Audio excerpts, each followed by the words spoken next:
Greetings, emotional, imaginative, idealistic Pisces. My name is Eliane Nicole. I'm an astrologer and tarot card reader, and now I am going to get into the June 2019 overview for the sign of Pisces. And I'm going to do a tarot forecast as well as look at the planets and do an astrological transit, general transit reading. It always works best if you contact me directly to have your own chart done so you know the degrees of your sun and all of your planets and the houses that they're in. But these general readings are really good and fun too. Please subscribe to my channel if you haven't already and share it with your friends.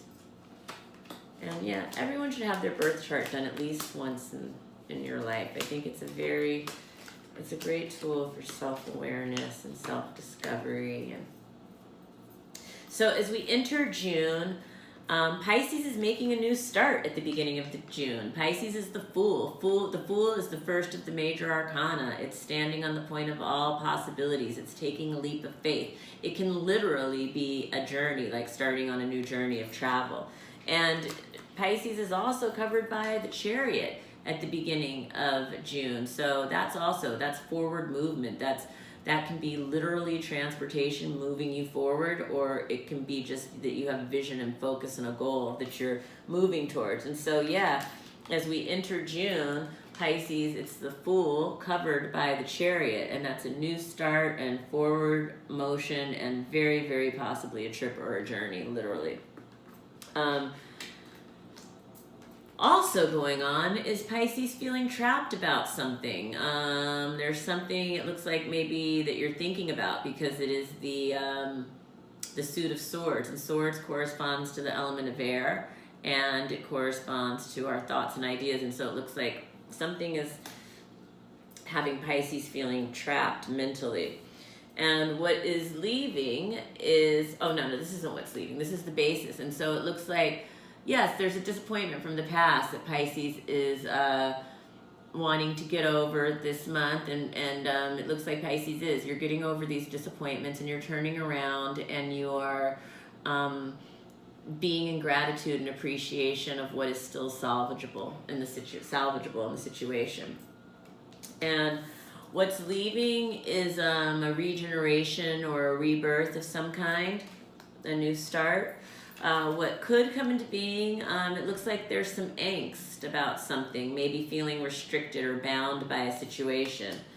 What will come into being, it looks like things are going to work out fairly in June, Pisces. If you're in a legal situation, it looks like it could go in your favor, or just more figuratively speaking, it could just be that things seem to be working out fairly around the 20th, 21st of the month.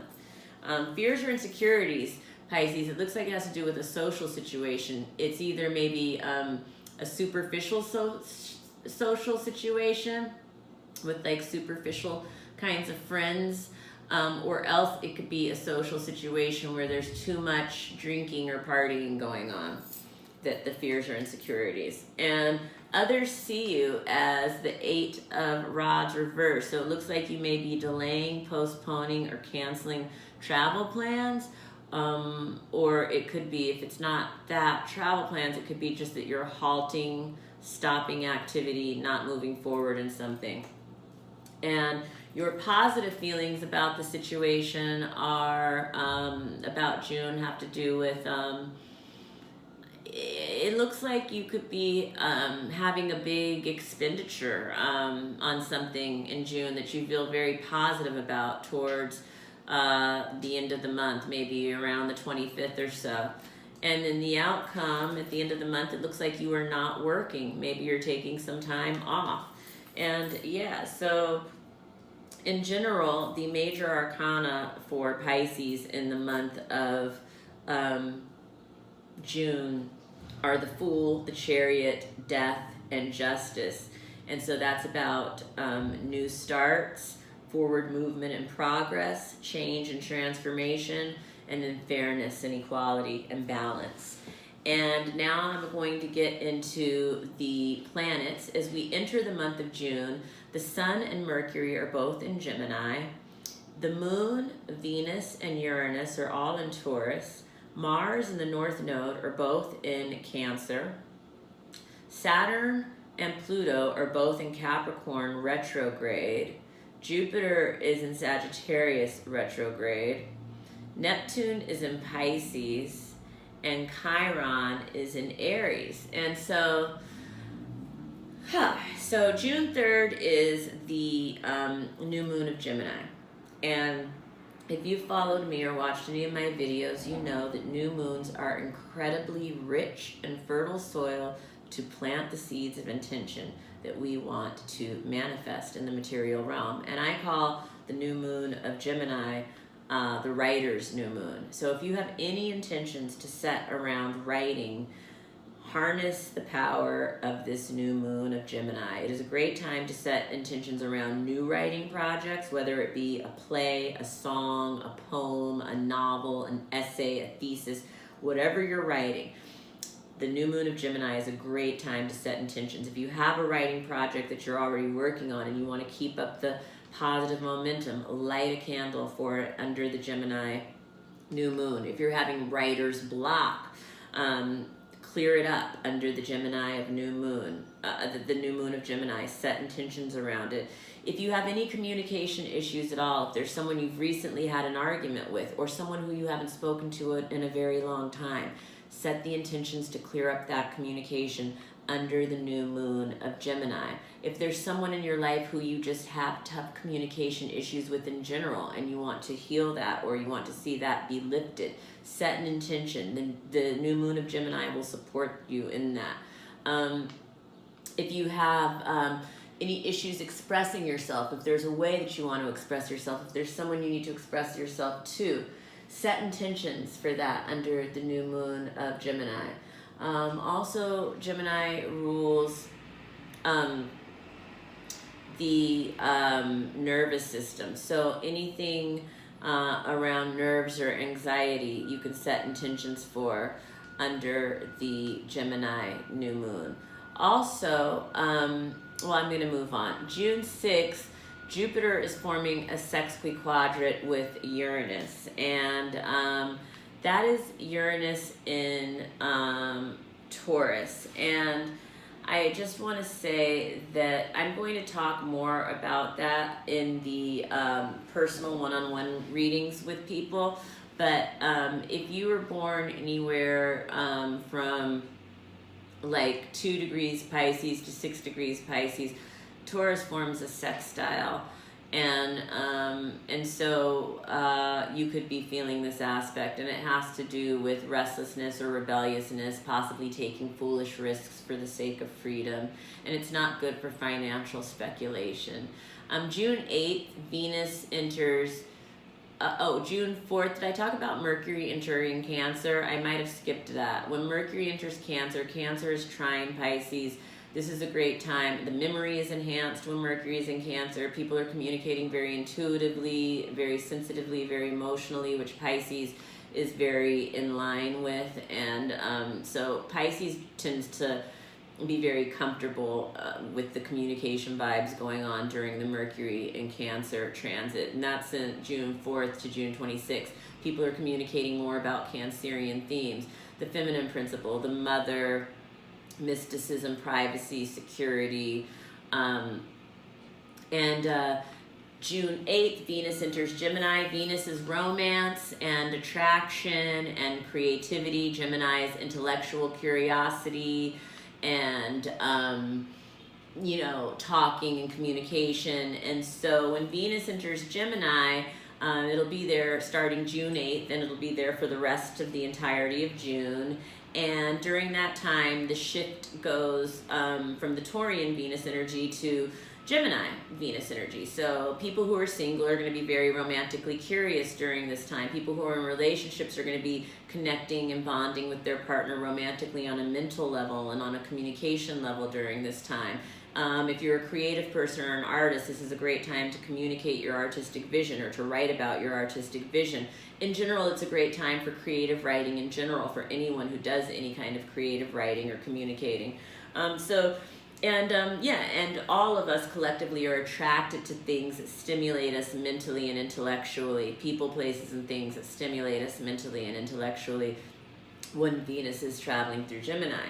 June 14th, Jupiter in Sagittarius is forming a semi-sextile with Saturn in Capricorn. And Saturn in Capricorn is sextile Pisces, and so I think that anyone from 16 degrees to 20 degrees Pisces will feel this, and it's just a good practical sense for business and conducting life in general during this transit. June 16th, Jupiter is forming a square with Neptune in Pisces. Okay, this is an important one for Pisces. If you are 18 degrees Pisces, this is an exact one for you. Be careful of being too gullible about anything on this date. If you're 16 degrees to 20 degrees Pisces, you're going to be feeling this. It's exact if you're 18 degrees, but it's Jupiter enlarges and expands, and Neptune has to be with belief and vision. And so basically our capacity to believe expands and enlarges, and there could be a test of faith due to embarrassing loss or disappointment from being too gullible about a situation. You may have been too trusting or with someone, or else you may have maybe idealizing a romantic interest too much or a spiritual leader too much. Maybe you're being overly optimistic. Just, this is a time to avoid gambling, avoid drugs and substances, avoid cults or, things like that. And then June 17th is the full moon in Sagittarius, and the full moon in Sagittarius highlights and illuminates, full moons charge your crystals, all you Pisces witches out there. And, full moons are heightened emotions and heightened feelings, and Sagittarius is all about, religion, spirituality, education, philosophy, travel, exploration. So all of those things. It's a very benevolent full moon. It's a good luck full moon. It's a very gracious full moon. So enjoy the full moon on June 17th. June 18th, Saturn in Capricorn is forming a sextile with Neptune in Pisces. So this is another important aspect for Pisces because Neptune is in your sign. And if you're 18 degrees Pisces, you're going to be feeling it really direct. But anyone from 16 degrees, to 20 degrees Pisces is really going to be feeling this. And it entered April 9th. It's exact June 18th. And then it's going out by July 28th. And it'll be back again in November. But this is a really nice aspect because it has to do with, discipline, bringing structure to your ideals. And it's about a devotion to work and finding meaning in work. And if you're not someone who's working, it's about finding meaning in your traditions and in your customs. And enjoying a sense of purpose in life. And this is a time when spiritual and material goals can really harmonize. With the proper follow through, your visions and dreams can really become a reality at this time. Your dreams are very realizable. So this is a beautiful aspect for Pisces. And then June 21st is one of the biggest days energetically of the year. It's the summer solstice. Neptune goes retrograde in Pisces, and the sun enters Cancer. So there's a lot going on. It's a big energetic shift on this day. It's the changing of the seasons. It's the longest day of the year. The summer solstice in general is a time of illumination. It's a time of enlightenment. It's a time for reflection. It's a time to be out in nature and celebrating outdoors. And what else can I say about that? Neptune goes retrograde in Pisces on that date. And if you're 18 degrees Pisces, this is exact for you, but anywhere from 15 to 21 degrees is going to be feeling this shift, particularly on this day. Neptune can cause chaos and confusion. It can cause disillusionment, but it's also about dreams and ideals and visions. So Neptune is Neptune is subtle in its nature. It doesn't hit you over the head with a frying pan. It's more slow moving, and it creates a subtle flavor over time in your life and an aspect of your life. And in Pisces, this is going to be moving through your first house of identity. So I highly recommend Pisces to contact me for a transit reading during this time. I think it's a very interesting time to talk about your chart and look at where that's happening in your particular chart. And the sun enters Cancer also on the 21st. And Cancer trines Pisces, so Cancer is very in tune with the Pisces energy. It's emotional, it's mystical, it's sensitive, it's watery. And so, you know, contact your Cancer friends, wish them happy birthday during this season. You know, the sun will be in Cancer for a month starting June 21st. And so the sun illuminates, the sun sheds light on the themes of Cancer during that month. This is the mother, this is the feminine principle, this is mysticism, this is privacy, this is security. These are the Cancerian themes. And then June 21st, Jupiter is forming a quincunx with the true node in Cancer. And so for anyone who is 15 degrees to 19 degrees Pisces, this will be forming a trine with your sun. And this is a time when your religious, moral, or educational values can feel at conflict with society, or you can be having a difficulty adjusting to an institution that you're engaged with. So that's if you're 15 to 19 degrees Pisces, you'll probably be feeling that. And then June 25th, Uranus is forming a quintile with the true node. And again, if you're 15 to 19 degrees Pisces, you're going to be feeling this. And this is creates an awareness for conflicts, but also produces finding solutions for those conflicts. And it has to do with expression of your uniqueness with your higher purpose. So that's a very beautiful aspect. And then June 26th, Mercury enters Leo. And so for the rest of the month of June, I think that collectively people are going to be very fiery and passionate in their communication. People are going to be very expressive and confident. People are going to be wanting to talk more than listen. And that's what's going on towards the end of the month in the realm of communications. And that's it for my reading. Thank you so much for joining me, Pisces. Have a wonderful June. Please subscribe to my channel. Please share this video with other Pisces that you know, and please tell your friends to subscribe to my channel. And more importantly than anything, I would love to read for you personally. And I can read in person if you're in Los Angeles, or I can read on the phone or FaceTime if you're in another city. So please definitely contact me for your own personal birth chart, transit, or tarot reading. Thank you so much, Pisces. Have a wonderful June.